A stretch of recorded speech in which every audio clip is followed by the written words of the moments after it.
Les amis, on vient d'assister à un match de boxe, un match de catch. C'est pas un match de football. Les joueurs de Retafe, ce sont les pires terroristes de l'histoire du football. Et pire encore, ce sont eux qui jouent les victimes. Bienvenue les amis, la Liga reprend avec Retafe versus Barcelone. Le match s'est soldé par un match nul et frustrant de 0-0. Les joueurs de Retafe n'ont pas rendu l'affaire facile au FC Barcelone. Je n'excuse pas les joueurs, loin de là, mais aujourd'hui Retafe n'a pas joué au football. C'est un attentat. À chaque prise de balle, les joueurs de Retafe agressaient quasiment les joueurs du Barça. Les joueurs de Retafe ont passé tout leur temps à rentrer dedans. Ils ont passé tout leur temps à donner des coups aux joueurs du Barça. On a vu à un moment donné un joueur de Retafe a donné un coup à Gundogan. Il s'en est sorti, même pas avec un carton jaune. Il s'en est sorti avec zéro carton jaune, zéro carton rouge. Rafinha est tombé dans le jeu. Rafinha a essayé de donner un coup par-ci par-là. Rafinha a déjà pris carton rouge. On est de retour en Liga. On se sent encore cette impression que tout le monde est contre le FC Barcelone. Les amis, maintenant, on va parler individuellement de chaque joueur. Quels sont les joueurs qui ont fait un bon match? Quels sont les joueurs qui ont fait un mauvais match? Et quels sont les joueurs moyens? Parce que dans chaque contre-performance, il y a des bonnes choses, il y a des choses négatives. Mais qu'est-ce que tu fous, monsieur Lewandowski? On ne peut plus attendre là. Les amis, tenez-vous bien, Lewandowski a touché le ballon 19 fois aujourd'hui. Vous vous rendez compte, même le gardien Marc-André Ter Stegen a touché plus de ballons que Lewandowski. Araujo a touché 3 fois plus le ballon que Lewandowski. Lewandowski arrive à un moment, on l'excuse, on se dit bon, il a besoin d'enchaîner beaucoup de matchs avant de performer, mais ça commence pas à faire beaucoup.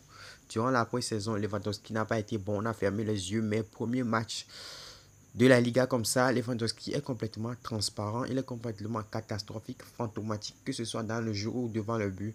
On veut retrouver notre Lewandowski, le Lewandowski buteur, le Lewandowski Pichichi de la saison dernière. On passe rapidement à Rafinha. Celui-là, on ne sait jamais à quoi s'attendre avec lui. Rafinha a pourtant bien débuté le match avec quelques dribbles par-ci par-là, des fautes obtenues, un contrôle magnifique, enchaînement frappe. Malheureusement, c'est pas rentré. On sentait que Rafinha, il pesait. Les percussions, c'était pas mal et 5 minutes, le mec retombe dans ses travers, il commet quelques fautes bêtes, il est rentré dans le jeu des joueurs de Retafe, ce qu'il ne faut jamais faire, ce qui est, excusez-moi l'expression, bête pour un joueur professionnel. Et là, il a commis cette faute bête et là, carton rouge qui plombe complètement son équipe. Les amis, Rafinha, c'est un mythe. Rafinha est un mythe. Des fois, tu vois, Rafinha est exceptionnel. Rafinha pas mal. Des fois, Rafinha qui retombe dans ses travers. Il n'a pas rien du tout. Il ne réussit rien du tout.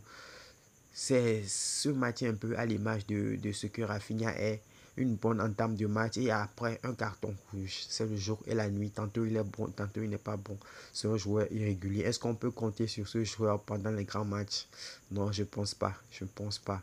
Allez, les amis, qu'est-ce que vous pensez du match de Lewandowski, du match de Rafinha? On passe rapidement à Gundogan. Les gars, vous êtes sûr que c'est le Gundogan de City qu'on nous a vendu ça? Est-ce que c'est Gundo de City? Néanmoins, Gundogan a touché plus de 60 ballons et a réussi 59 passes, c'est-à-dire 84-85% de passes réussies. C'est déjà pas mal, c'est déjà bon. C'est un bilan excellent dans le jeu. Il a été pas mal influent. Mais Gundogan, tu sens qu'il a besoin d'un petit peu d'adaptation. Donc lui, on va pas trop le juger pour le coup. On attend encore 5-6 matchs pour voir son adaptation. Mais ce qui est intéressant, c'est que son nombre de passes requises, c'est bon. Mais ce qui est un petit peu aussi énervant ou bien frustrant, c'est au niveau des passes longues.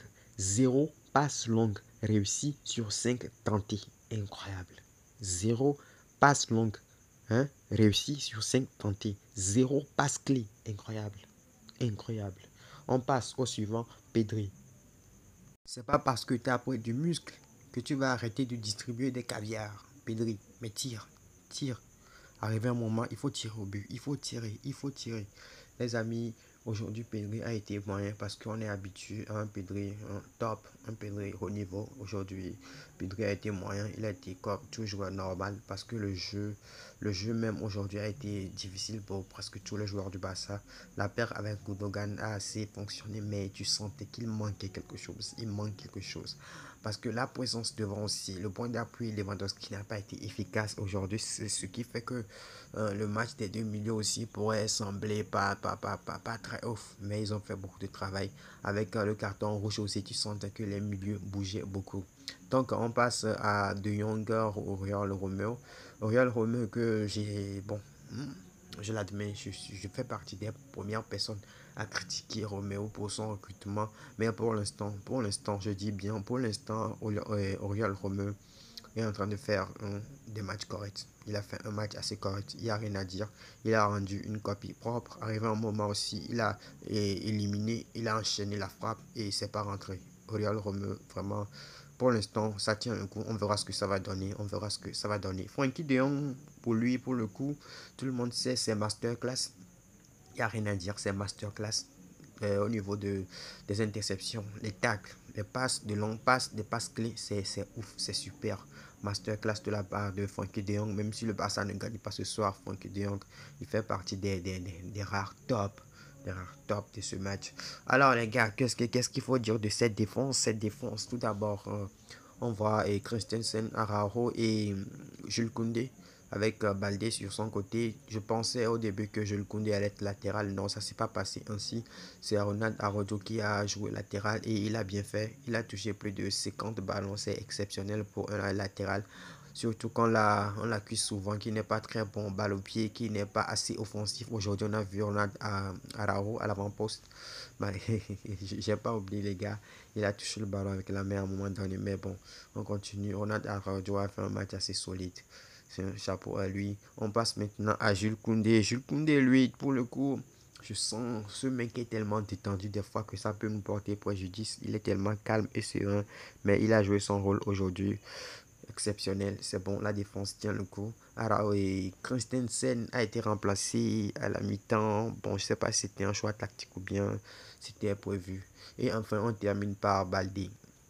Pour moi, c'est l'homme du match. Ouais, c'est l'homme du match. Vous pouvez pas attendre que Baldé fasse tout. Baldé prend le ballon, il accélère, il donne la passe, vous faites du n'importe quoi. Qu'est-ce que vous voulez, les gars? Qu'est-ce que vous voulez? Baldé, il sait tout faire. C'est un ailier, c'est un latéral, c'est un milieu. Et à des fois encore, il essaye de ramener du surnom dans le milieu pour pouvoir déstabiliser un peu le bloc de Retafe. Mais c'est du n'importe quoi. Retafe, c'est un bus de 2, 3, 4, 5 jusqu'à 15 rideaux de défenseurs. Comment vous pouvez marquer? Mais ce qui était bizarre aujourd'hui, c'est que les joueurs du Barça réussissaient à percer. Ils réussissaient à percer le rideau bleu de Retafe, mais c'est la finition qui n'est pas au rendez-vous. Ter Stegen aujourd'hui solide, solide. Stegen, capitaine Stegen solide. Rien à dire. Il a touché 27 ballons. Stegen a touché plus de ballons que Lewandowski. Les gars, vous vous rendez compte, c'est incroyable. Stegen solide. Arrivé un moment, il y avait une frappe de l'attaquant de Retafe comme ça. Stegen calme, il a capté le ballon. Donc quand je vois Stegen comme ça me donne confiance pour la suite. Les gars, c'est vraiment les matchs Atlanta de la saison. On va pas s'alarmer parce que la saison dernière aussi, on a commencé la saison avec un match nul 0-0 contre le Rayo Vallecano. Je pense que les joueurs aussi sentent la pression, sauf que à cette époque, c'était à domicile et maintenant c'est à l'extérieur. Et la saison dernière aussi, le Barça avait fait 1-0-0 contre Retafe, on s'en souvient. Donc, bon, pas besoin de trop s'alarmer, même si vers la fin du match, on a vu beaucoup de déchets. On a vu beaucoup de déchets, notamment dans l'avant-dernière passe et dans la dernière passe. Et maintenant, on va s'attarder sur les entrées. Qu'est-ce que je pense des différentes entrées? Abdé, Ansu Fati, Lamine Yamal, Gavi. Dans le jeu de Gavi, tu sens qu'il y a du mieux.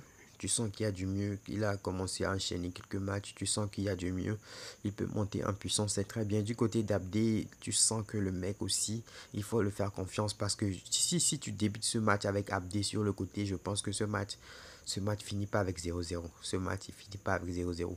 Aujourd'hui, j'étais un peu surpris de voir 4 minutes de terrain sur le terrain aujourd'hui. 4 minutes de terrain parce que c'était un système que Xavi utilisait assez souvent pour les grands matchs. Mais contre Retafe, une petite équipe avec des terroristes comme ça, je pensais plutôt à un 4-3-3. Un 4-3-3. Mais bon, Abdé, il a beaucoup de déchets dans son jeu. À un moment donné, il peut dribbler tout le monde et il ne sait pas quel choix faire. C'est normal, c'est un jeune, il faut le faire confiance, ça va aller. Parce que c'est en jouant comme ça, avec des prises de risque, qu'il va évoluer, qu'il va progresser et devenir meilleur. Et que dire de Lamine Yamal? Aujourd'hui, Lamine Yamal, je pense qu'il a été un petit peu, bon, comment dire, euh, c'est la situation dans laquelle le Barça se trouve. qu'il a un petit peu bouffé, mais néanmoins, il a trouvé cette passe clé lumineuse pour Ansu Fati. Mais Fati, aujourd'hui, je sens qu'il est trop pressé, il est pressé de marquer, il est très pressé dans ses prises de décision. Je ne sais pas si c'est un excès de confiance ou bien je ne sais pas, mais il est pressé. Avec cette passe exceptionnelle lumineuse de Lamine Yamal, si Ansu Fati avec laquelle le but, on n'a pas le même débat. Je pense que on aurait crié que le Barça a terrassé ces terroristes. Voilà les gars, c'est l'essentiel de ce match. Mais match nul, un point, partage de points. Déjà, dès le début de la saison, le Barça est derrière le Real Madrid.